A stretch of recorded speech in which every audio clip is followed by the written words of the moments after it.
When we take a look at discipline, there are two ends of the spectrum on discipline. One, as we know, is autocratic, a very firm approach. What was usually used on us when we were kids. Then you got the permissive, the totally opposite end. In autocratic, there's controls, there's organization, there's kind of like force your kids to do stuff. On the permissive side, the kids have more power. The power is given to the children. They can do whatever they want. So my approach in this is to take a blend of the two and create something that is firm, organized, but yet respectful. So the object is to create organization, structure, and order, but yet pull the child into it. Give them some say in the process. So let me give you an example of one particular type of thing that we can do with our children. That's a good example of this kind of blend.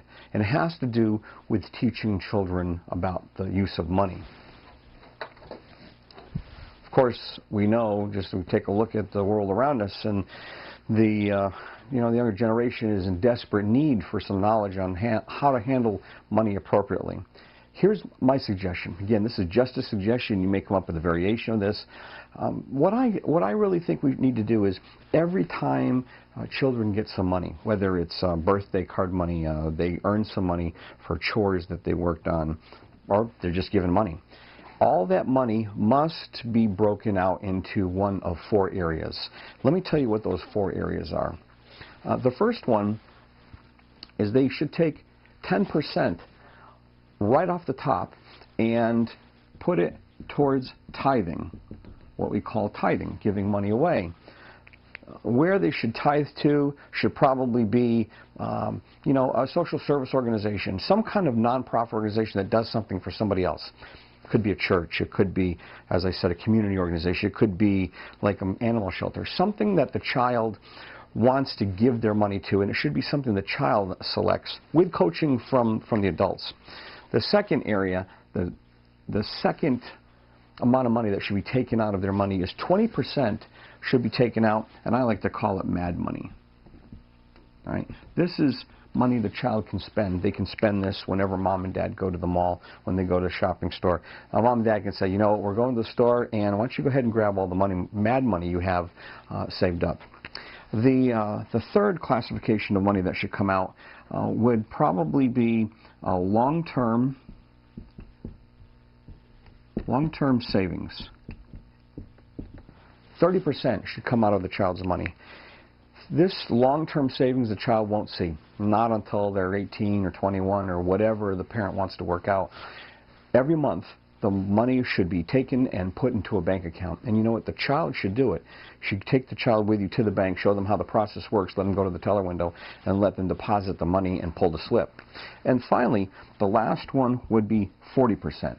And 40% would be for short-term savings.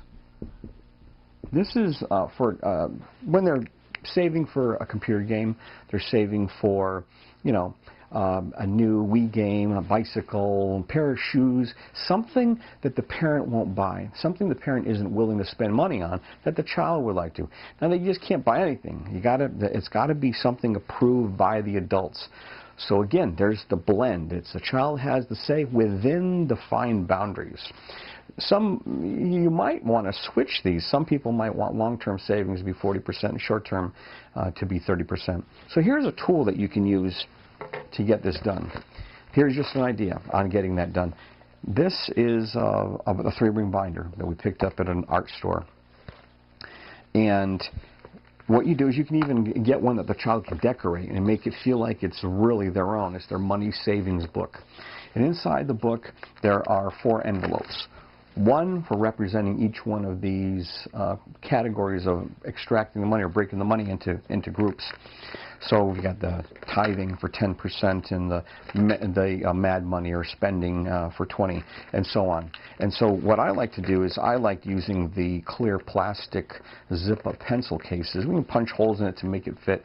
That way you get to see what's in there. You can really see. Some people like to use envelopes, but I like the clear stuff. Now, here's something that's important. I suggest that once a child determines where their tithing money is going to go, They cut a picture out and put it in that pocket or paste it to it so they can see the organization. So let's say they're going to give it to an animal shelter. They could put a picture of an animal on the pocket or on the folder. When you get to short-term savings, you can have them draw or cut out a picture of something that they're saving for, like they're saving for a bicycle.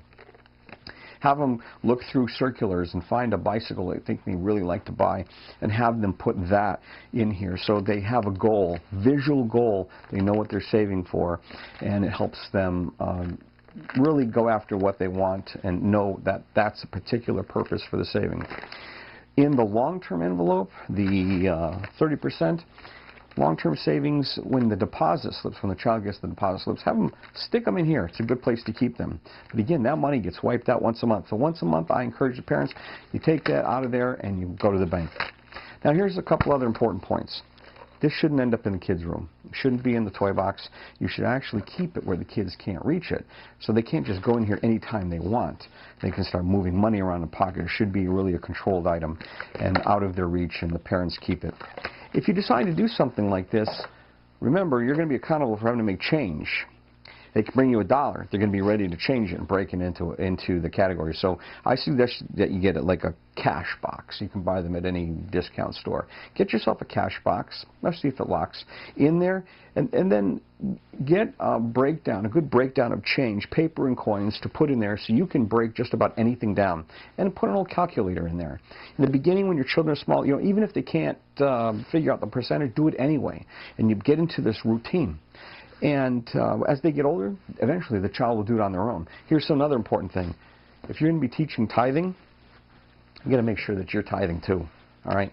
So this represents envelope number 1, number 2, number 3, and number 4. So again, if you're going to be asking your child to do tithing, you might want to start looking for an organization now if you don't already have one. And when you do write that check out for the organization for tithing, do it in the plain view of the child or within their earshot so they know you're doing the same thing. You know what? Even create these categories for yourself as well. This gives them some basics about money and about savings.